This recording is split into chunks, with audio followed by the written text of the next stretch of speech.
आप सबों को प्रभु यीशु मसीह के मधुर और मीठे नाम में जय मसीह की। आज हम भजन संहिता उसका दूसरा अध्याय को मनन करने जा रहे हैं और यहाँ इस प्रकार से लिखता है, मेरे प्रियो, जाति जाति के लोग क्यों हुल्लड़ मचाते हैं और देश देश के लोग क्यों व्यर्थ की बातें सोच रहे हैं। यहोवा और उसके अभिषिक्त के विरुद्ध पृथ्वी के राजा मिलकर और हाकिम आपस में सम्मति करके कहते हैं, आओ हम उनके बंधन तोड़ डालें और उनकी रस्सियों को अपने ऊपर से उतार फेंकें। वह जो स्वर्ग में विराजमान है हंसेगा, प्रभु उसको ठट्टों में उड़ाएगा। तब वह उनसे क्रोध में बातें करेगा और क्रोध में कहकर उन्हें घबरा देगा।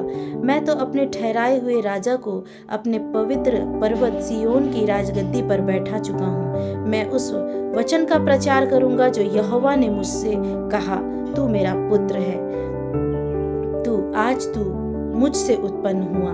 मुझसे मांग और मैं जाति जाति के लोगों को तेरी सम्मति होने के लिए दे दूंगा और दूर दूर के देशों को तेरी निज भूमि बनने के लिए दे दूंगा।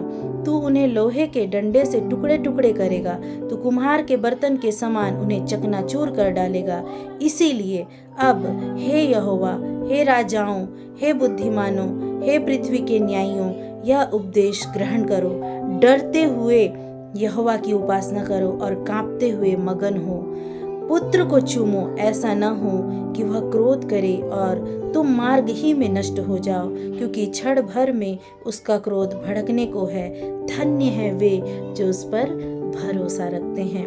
मेरे प्रियो, मुख्य वचन भजन संहिता 2 उसके 12वें में है कि धन्य है वे जो उसकी शरण लेते हैं, उस पर भरोसा रखते हैं। भजन संहिता 2 हमको बताती है, मेरे प्रियो, कि संसार के लोग और उसके अभिषिक्त का विरोध कर सकते हैं, मेरे प्रियो, लेकिन परमेश्वर की योजना कभी विफल नहीं होती है।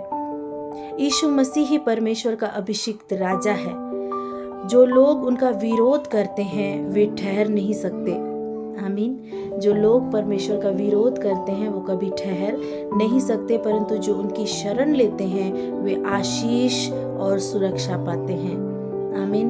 मेरे प्रियो, हम इस वचन से सीखते हैं कि परमेश्वर की इच्छा और योजना सबसे महान है।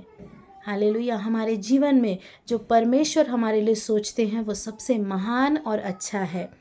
दूसरी जो बात है, यीशु मसीह को अपने जीवन का प्रभु और राजा हम स्वीकार करें। मेरे प्रियो, हमें अपने जीवन में प्रभु यीशु मसीह को अपने जीवन का राजा, अपना मुक्तिदाता, अपना शांतिदाता, चंगा करने वाला हमको स्वीकार करना है। और तीसरी बात, जो प्रभु की शरण लेते हैं वे धन्य और सुरक्षित रहते हैं। वे अपने जीवन में हर एक परिस्थिति में, आंधी में, तूफान में, समस्या में सुरक्षित रहते हैं। मेरे प्रियो, आज भजन संहिता 2 से हम इन 3 चीज़ों को सीखते हैं। और मेरे प्रियो, हम परमेश्वर पर भरोसा रखना ना छोड़ें। परमेश्वर पर हम अपना भरोसा रखें और प्रार्थना में लगे रहें, वचन को पढ़ें और परमेश्वर के प्रकाशन को हम पाएं। परमेश्वर इस वचन के द्वारा आप सबको आशीष दे। और मेरे चैनल को सब्सक्राइब करिए, लाइक करिए और ऐसे ही वचन को सुनने के लिए लाइक करिए मेरे प्रियो, और ज़्यादा से ज़्यादा लोगों को शेयर करिए ताकि और भी लोग परमेश्वर के वचन से आशीषित हो सकें। प्रभु में आप सबको जय मसीह की। God bless you. आमीन।